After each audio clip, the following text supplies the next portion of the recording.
maswerteng pusa at ang una sa listahan ay ang kulay orange na pusa.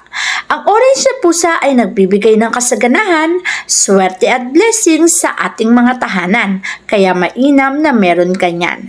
Kung itim naman na pusa ay meron sa tahanan, ito ay hindi nagdudulot ng kamalasan, bagkus ang pinapasok nito ay magandang kalusugan.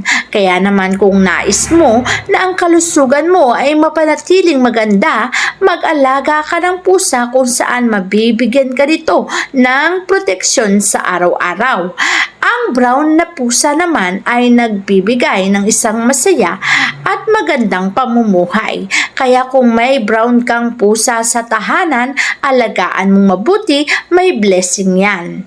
At kung kulay gray naman ang nasa iyong tahanan, ang gray na pusa na yan ay nagbibigay ng maganda